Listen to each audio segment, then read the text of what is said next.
Halo Sobat Sar, Halo Sobat Sar. saya Muhammad Nopal sebagai host di podcast Sar Inspiratif. Di sini saya tidak sendiri, saya ditemani oleh 3 rekan kerja saya, yaitu Hairul Imam, Raffilansyah, dan Farhan Fatahillah. Nah, di sini kita kedatangan narasumber yang sangat spesial, salah satu ASN teladan di kantor SAR Makassar, yaitu Abang Wawan Setiawan. Halo Sobat Sar. Salah satu abang yang sangat menginspirasi anak-anak CPNS di kantor SAR Makassar. Hari ini kami akan membawakan atau membahas sebuah tema yang sangat penting, yaitu core value ASN berakhlak. Sebelum kita masuk ke sesi tanya jawab, ada baiknya untuk Bang Wawan untuk memperkenalkan diri dulu ke adik-adik atau sobat-sobat SAR di luar sana. Untuk itu Bang Wawan dipersilahkan. Terima kasih Adik Nopal atas kesempatannya. Selamat pagi buat rekan-rekan Sobat Sar. Sebelum kita masuk ke tema, baik saya akan memperkenalkan diri. Perkenalkan, nama saya Wawan Setiawan.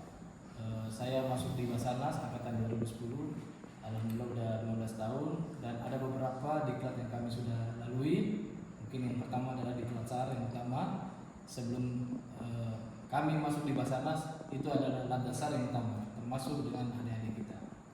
Mungkin dari perkenalan cukup. Saya kembalikan ke hostnya, Noval, silakan. Terima kasih atas perkenalan dirinya Bang.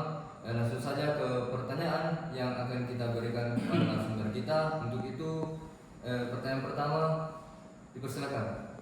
Pertanyaan yang pertama, bagaimana Abang beradaptasi dengan perubahan dan tantangan lingkungan kerja? Baik, kami coba untuk menjawab dari pertanyaan saudara Opal. Jadi sebenarnya beradaptasi itu dengan perubahan di kantor itu bagaimana kita bisa mengikuti aturan-aturan yang ditetapkan oleh pimpinan. Contoh, apabila kita ditetapkan untuk melaksanakan apel dari Senin atau Jumat sampai Jumat, itu kita tetap harus laksanakan mulai pagi sampai dengan sore, itu harus dilaksanakan. Dan ada juga yang berhubungan dengan absensi. Absensi itu akan menentukan untuk kerajinan masing-masing pegawai, untuk dinilai bahwa pegawai yang jarang hadir itu akan dikena sanksi.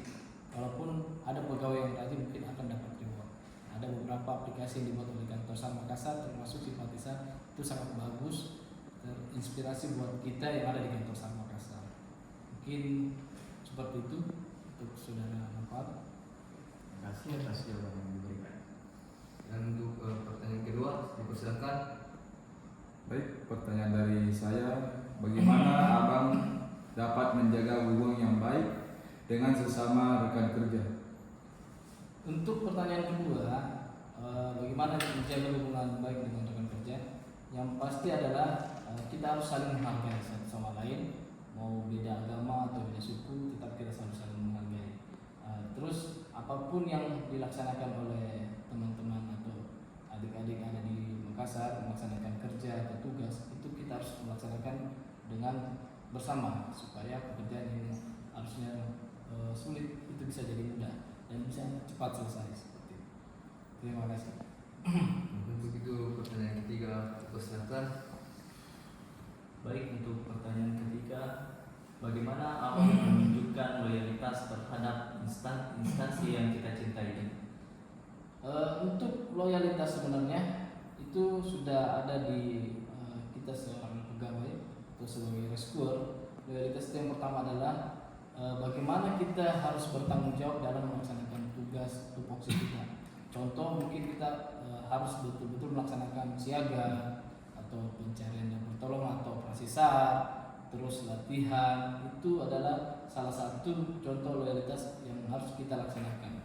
Terus adapun loyalitas tambahan apabila kita diberikan tugas oleh pimpinan atau atasan langsung di hari di luar jam kerja, itu sebagai loyalitas untuk menunjukkan bahwa kita loyalitas terhadap pimpinan atau atasan langsung kita.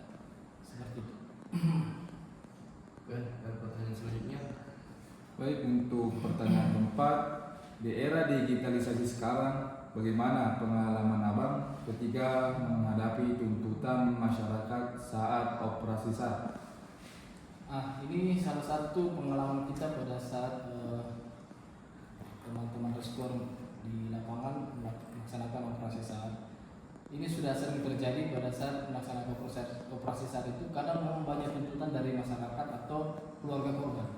Jadi alasannya bagaimana kita bisa menghadapi itu, kita harus menjelaskan terhadap keluarga korban. Contoh, apabila kita mendapat kondisi di lapangan pada saat situasi malam operasi SAR, kita bisa jelaskan ke keluarga korban atau masyarakat setempat bahwa melakukan pencarian malam itu SOP yang kita laksanakan itu tidak sesuai dengan SOP, karena otomatis jarak pandang untuk melakukan pencarian malam itu terbatas, malah akan membuat resiko yang sangat membahayakan bagi seorang penolong. Jadi yang harusnya kita melakukan pertolongan, takutnya ada yang menjadi korban lagi. Jadi kalau bisa operasi SAR dilaksanakan di pagi hari, biar untuk pandangan atau visibility untuk pencarian itu lebih terang, lebih cepat untuk melakukan pencarian. Mungkin seperti itu. Pertanyaan selanjutnya,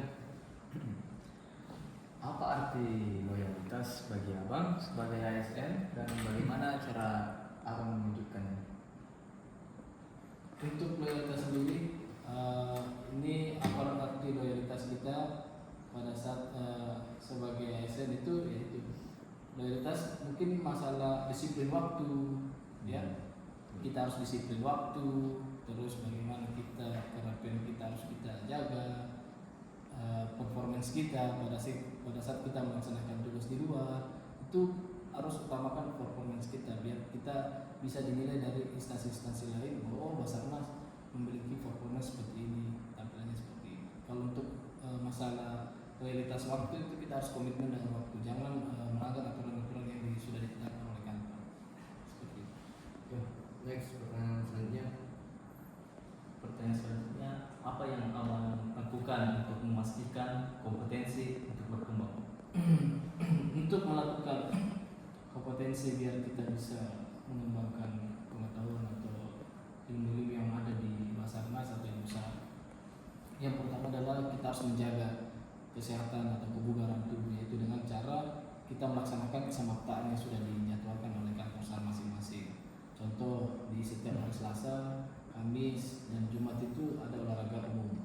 Jadi Selasa Kamis itu wajib kita melaksanakan kesamaptaan, itu menjaga kebugaran kita, menjaga kebugaran adik-adik pada saat melakukan kesamaptaan. Jadi pada saat teman-teman sudah sering melaksanakan kebugaran, otomatis fisik yang harusnya kita terjaga ini bisa kita manfaatkan pada saat melaksanakan operasi SAR. Kita sudah siap untuk melakukan operasi SAR. Sama dengan bagaimana pada saat kita melakukan pelatihan, otomatis kita menjaga kesehatan dan tetap kita harus berlatih untuk menjaga kompetensi kita. Contoh, berlatih mengulang-ulang kembali ilmu SAR yang pernah kita dapat. Mungkin tentang materi apakah, Jambel kah, MFA yang teman-teman sudah dapat pada saat latihan. Itu kita akan review terus supaya kompetensi yang kita dapatkan ini tetap terjaga. Seperti itu. pertanyaan selanjutnya, Bagaimana abang membangun kolaborasi yang berhasil dalam operasi SAR? Untuk operasi SAR, biasanya pada saat kita melaksanakan operasi SAR, kita selalu merangkul teman-teman yang ada di lapangan. Contoh, instansi-instansi yang ada di lapangan atau organisasi yang ada di lapangan. Setelah kita merangkul mereka, kita akan membentuk SRU untuk melakukan pencarian. Jadi SRU ini kita tidak menetapkan beberapa satu organisasi atau satu instansi saja. Kita akan membagi beberapa SRU itu akan diselipkan beberapa lagi organisasi atau instansi yang ada di masing-masing SRU. Jadi biar teman-teman yang ada di lapangan juga saling mengenal dan saling akrab. Jadi saling mengetahui juga kondisi di lapangan seperti apa, saling mengingatkan masing-masing instansi dan organisasi pada saat melakukan operasi SAR. Mungkin seperti itu. pertanyaan selanjutnya, Baik, untuk pertanyaan yang ke-8 dan yang terakhir, bagaimanakah sikap abang ketika menerima kritikan dari masyarakat? Nah, ini yang sangat sebenarnya yang sangat harus kita bisa kendalikan, ya. Karena pada saat di lapangan kita selalu menerima kritikan oleh masyarakat, kita harus dituntut untuk bisa mengendalikan situasi, bahwa berarti kita harus bisa tenang mengendalikan situasi. Jadi pada saat sudah kita dikritik atau kita ada dalam tekanan, itu harus kita menjelaskan ke masyarakat atau keluarga korban yang lagi berduka. Kita bisa menjelaskan bahwa operasi SAR itu seperti ini SOP-nya. Kita akan melakukan pencarian seperti ini. Jadi contoh yang saya jelaskan tadi, pada saat menemukan kondisi di lapangan pada saat malam hari, itu kita bisa jelaskan, kita sampaikan bahwa untuk pencarian itu malam mungkin sangat riskan atau sangat rawan untuk melakukan pencarian malam karena visibilitas atau pandangan kita terbatas seperti itu. Ya, mungkin itu. Selanjutnya mungkin. Oke, itu saja tadi tanya jawab yang telah dilakukan oleh narasumber kita, Bang Wawan.